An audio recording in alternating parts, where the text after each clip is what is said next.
Hello दोस्तों, कैसे हैं आप सब लोग। दोस्तों, मेरा आज का वीडियो है कि जो ठेकेदार द्वारा गलतियां की जाती हैं मैं उन गलतियों के बारे में आपको बताऊंगा। कहीं ठेकेदार हमारे घर के साथ खिलवाड़ तो नहीं कर रहा, कहीं हमारा पैसा तो बर्बाद नहीं कर रहा, कहीं वो हमारा सारा पैसा तो नहीं डुबा रहा।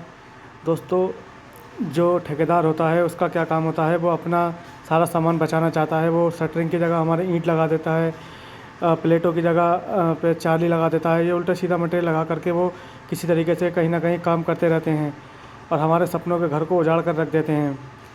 ठेकेदार हमारे घर के साथ कहीं कोई खिलवाड़ तो नहीं कर रहा, उससे जागरूक करने के लिए मैंने ये वीडियो बनाया है। तो आप दोस्तों इस वीडियो को ज़रूर देखें। और दोस्तों, प्लीज़ दोस्तों मेरे चैनल को सब्सक्राइब ज़रूर कर देना, सिविल साइट क्रिएशन। तो दोस्तों शुरू करता हूँ मैं अपना वीडियो। दोस्तों, जैसे कि आपको सामने कॉलम में दिख रहा है कि यहाँ बहुत ज़्यादा हनी कॉम्बिंग हुई हुई है। सारे रिंग हमें साफ़ दिखाई दे रहे हैं, स्टिरप्स वगैरह जो सारे साफ़ दिखाई दे रहे हैं। तो दोस्तों ठेकेदार क्या करते हैं कि ना तो सही से प्रॉपरली शटरिंग के प्लेट बनाते हैं, ना ही प्रॉपरली कोई प्लेट इसमें फ़िक्स करते हैं। वो क्या करते हैं कि इसमें चार्ली या पटले या प्लाई का उल्टा सीधा मटेरियल लगा करके इसे फिल करना शुरू कर देते हैं। और हमारी जो कंक्रीट की हाइट रहती है वो 1.5 फीट से ज़्यादा पे नहीं फेंकना चाहिए, लेकिन ठेकेदार लोग क्या करते हैं, वो एक बार में प्लेट बांध करके 1.5 से 2 मीटर तक हाइट से फेंकते हैं, जिसमें इस तरीके से जो दिख रहा है इस तरीके से सेग्रीगेशन होने लगता है। वाइब्रेटर पूरी तरीके से नहीं लगाते तभी ये इस तरीके से सेग्रीगेशन दिखाई देता है। या प्रॉपर चारों तरफ कवर नहीं दे पाते, कवर ब्लॉक नहीं लगाते, तो इस तरीके से सेग्रीगेशन दिखाई देता है। या फिर मटेरियल मिक्सिंग में गड़बड़ करते हैं तभी इस तरीके से सेग्रीगेशन दिखाई देता है। तो कॉलम जब हमारे इस तरीके से अगर दिखाई देगा तो हमारे कॉलम में क्या जान रहेगी, तो वो हमारा क्या लोड स्ट्रक्चर, हमारा क्या लोड सहन कर पाएगा। तो दोस्तों इस बात का ज़रूर ध्यान रखें कि जब आप कॉलम कास्ट करा रहे हों तो प्रॉपरली प्लेट फिक्स होनी चाहिए, वाइब्रेटर यूज़ होना चाहिए, कंक्रीट को 1.5 मीटर की हाइट से नहीं फेंकना चाहिए, उससे नीचे से ही वो फेंकने की कोशिश करना चाहिए। उसके अलावा कवर ब्लॉक प्रॉपरली लगे होने चाहिए, रिंग प्रॉपरली फिक्स होना चाहिए। इस तरीके से कॉलम कास्ट करने के 24 घंटे बाद हम लोगों को शटरिंग की प्लेटें डीशटर करनी चाहिए, वहाँ से निकालनी चाहिए। और उसके बाद उस पर बोरी वगैरह लपेट करके अच्छे से उस पर पानी देना चाहिए। अच्छे से पानी लगभग 7 से 14 दिन तक उस पर क्यूरिंग करनी चाहिए। जिस तरीके से ये दिखाई दे रहे हैं इस तरीके से अगर हम पहले ब्रिक वर्क करा दें और बाद में कॉलम खड़े करें तो यही हाल होता है जिस तरीके से आपको सामने दिख रहा है। इसमें कोई लोड नहीं है, कॉलम तो इसमें बस कॉलम पे कोई लोड नहीं है, सिर्फ ब्रिक पर लोड है। और ब्रिक पे लोड होगा तो हमारा क्रैक्स आना शुरू हो जाते हैं, हमारे घर में प्लास्टर में क्रैक्स होना शुरू हो जाते हैं। इस तरीके के कॉलम कभी भी लोड बेयर नहीं कर पाते हैं, लोड सहन नहीं कर पाते हैं। तो दोस्तों इस बात का ज़रूर ध्यान रखें कि पहले कॉलम कास्ट कराएं, बाद में ही ब्रिक वर्क कराएं।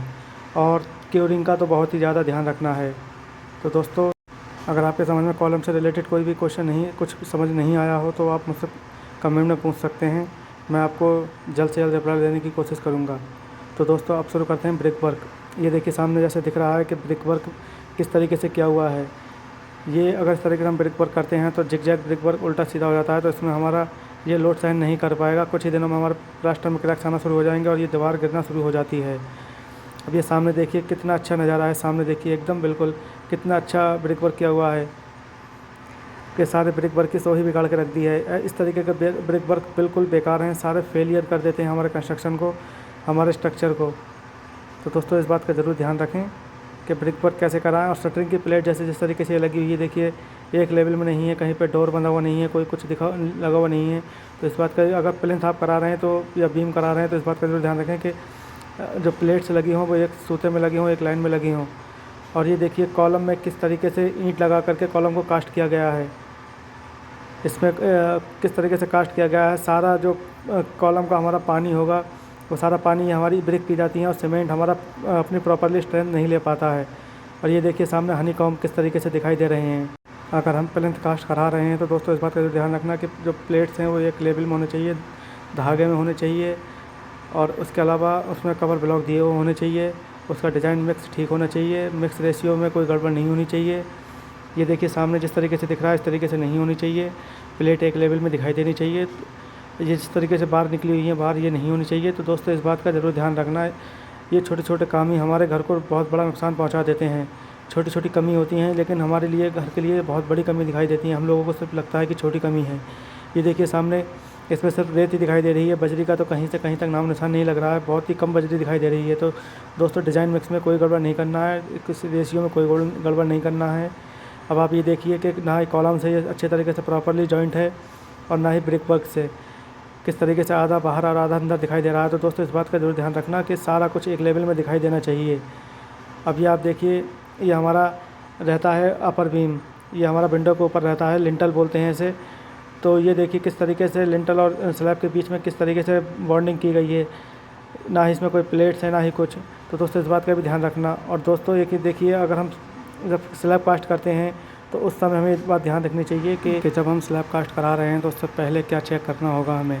सबसे पहले हमारी जितनी शटरिंग जो की हुई है वो एक लेवल में होनी चाहिए। 2 प्लेटों के बीच में गैप होता है, वहाँ पर टेप लगी होनी चाहिए या कुछ ऐसा लगा होना चाहिए जिससे हमें बाद में दिक्कत ना हो। उसके अलावा सारा चेक करने के बाद हमें स्टील चेक करनी चाहिए, अपना सरिया किस तरीके से प्रॉपर्ली वाइंड है या नहीं है, हमें कहाँ एसी का पाइप देना है, कहाँ पे हमें प्लम्बिंग का पॉइंट देना है, कहाँ पे हमें अपना टॉयलेट का पाइप देना है, कहाँ पे हमें अपना बाथरूम का पाइप देना है। ये सारा पहले ही से ही प्रोविज़न देना चाहिए। उसके बाद ही हमें स्लैब कास्ट करनी चाहिए, क्योंकि बाद में स्लैब कास्ट करने में अगर हम ये बाद में करते हैं तो बहुत हमें दिक्कतें हो जाती हैं। बाद में अगर हम स्लैब तोड़ेंगे, स्लैब में होल करेंगे, तो अगर दोबारा हम कंक्रीट डालते हैं तो नई कंक्रीट से पुरानी कंक्रीट जोड़ने में बहुत दिक्कत होती है। वो बात नहीं आ पाती जो हमें चाहिए होती है। हमारा छत लीकेज होने लगती है। बहुत सी जगहों पे होता है कि एसी का पाइप नहीं डालते और बाद में स्लैब के में होल कर करके एसी के पॉइंट निकाले जाते हैं और डाले जाते हैं, तो इसमें बहुत लीकेज के चांसेस बढ़ जाते हैं। तो दोस्तों इस बात का भी ध्यान रखना, कहीं पे भी इस तरीके से दिखाई ना दें। इस तरीके से सामने होल दिखाई दे रहा है, इस तरीके से होल ना करें। अपना प्रोविज़न पहले ही प्लम्बिंग का, इलेक्ट्रिकल का, एसी का सारा प्रोविज़न अपना पहले ही लेके चलें। जिस तरीके से सामने दिखाई दे रहा है कि हमने स्टेयरकेस का ये नीचे का साइड है जिसमें हमारा ईंट दिख रही है, हनीकॉम्बिंग दिख रही है, स्टील भी सारी दिख रही है। तो इस तरीके से नहीं होना चाहिए दोस्तों। इसमें प्रॉपरली कवर लगे होने चाहिए, कवर ब्लॉक लगे होने चाहिए। इसमें डिज़ाइन मिक्स ठीक होना चाहिए, वाटर सीमेंट रेशियो ठीक होनी चाहिए, तब हमारा ये एक लेवल में आएगा। ये देखिए सिल लेवल किस तरीके से दिखाई दे रहा है। हमारे जो विंडो है वो कहीं से फिक्स ही नहीं है, तो इस तरीके से नहीं होना चाहिए दोस्तों। ये भी बहुत बड़ी गलती होती है, जो हमारे छोटी छोटी गलतियाँ ही हमारे घर को उजाड़ कर रख देती हैं। तो दोस्तों इस बात का ध्यान रखना। अब आप ये देखिए, यहाँ तो उन्होंने स्टेयरकेस ही गायब कर दिया। स्लैब कास्टिंग हो गई, सारा घर तैयार हो गया, मगर स्टेयरकेस कहीं नहीं दिखाई दे रहा हमारा। तो ये बाद में करने का इनका प्लान है, लेकिन ऐसा नहीं होना चाहिए। हमें स्टेयरकेस अपना कंस्ट्रक्शन के साथ साथ ही लेकर चलना चाहिए। इस तरीके से जॉइन करने से कोई फ़ायदा नहीं है। तो दोस्तों इस बात का भी ध्यान रखना। और उसके ये देखिए, अब स्लैब कास्टिंग का नंबर आता है तो स्लैब कास्टिंग किस तरीके से की गई है कि ना ही ब्रिक पर प्रॉपरली किया हुआ है, ना ही कुछ। इस शटरिंग करते समय ठेकेदार क्या करते हैं कि सारा कुछ तोड़ ताड़ करके रख देते हैं। तो इस तरीके से नहीं होना चाहिए। प्रॉपरली अगर शटरिंग कराना है तो अच्छे से कराओ, ये इस तरीके से नहीं होनी चाहिए।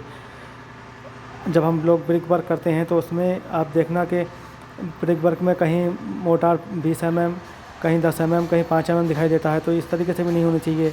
मोटर की थिकनेस होना चाहिए वो 10 से 15 mm होनी चाहिए, उससे ज़्यादा नहीं होनी चाहिए। जिस तरीके से ये सामने कॉलम वीडियो में दिखाई दे रहा है, प्रॉपरली पहले कॉलम कास्ट कर रहे हैं, बाद में ब्रिक वर्क। तो इस तरीके से हमें कास्ट करनी है। ध्यान रखना कि 1.5 मीटर की हाइट से हमें कंक्रीट नहीं फेंकनी है। 1.5 मीटर से नीचे हम फेंक सकते हैं, लेकिन ऊपर नहीं फेंकनी है। अब एक दोस्तों ये देखिए, आप क्या इन्होंने क्या किया है कि अपना जो फ्लोर लेवल है और जो रोड लेवल है वो एक ही लेवल पे कर दिया है। तो दोस्तों ऐसा नहीं करना है। हमें क्या करना है कि हमारा जो एक कहीं पर भी एक नाला दिखाई देता है तो उसके लेवल से उठा करके अपना लेवल लेके आना है, और उससे उठा करके 1.5 से 2 फुट उठा करके जितना आप चाहें उतना उठा करके आपको अपना फ्लोर लेवल देना है। वरना आपको आगे जा कर के बहुत दिक्कत होगी। रोड में पानी भरेगा तो आपके घर में पानी आएगा। तो इस बात का भी ध्यान रखना दोस्तों। अब ये सामने आपको दिख रहा है कि किस तरीके से कॉलम कास्ट किए जा रहे हैं। तो प्रॉपर्ली बस ऐसे ही कॉलम कास्ट कराने हैं। ब्रिक वर्क पे ध्यान रखना है, वाटर सीमेंट रेशियो पे ध्यान रखना है, अपना जो आपका रेशियो क्या है उस रेशियो पे ध्यान रखना है। कंक्रीट पे ध्यान रखना है कि कंक्रीट मिक्सिंग ठीक है या नहीं है। अब बात करते हैं प्लास्टर की। तो दोस्तों जब हमारा घर बन जाता है तो हमें फिनिशिंग करानी होती है।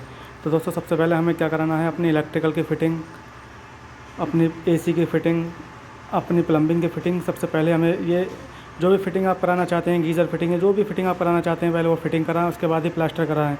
वरना बाद में बहुत ज़्यादा दिक्कत हो जाती है। जैसे कि आप सामने देख पा रहे हैं ये कितनी दिक्कत है कि प्लास्टर हो गया है और फिटिंग वगैरह कुछ नहीं हो पाई है।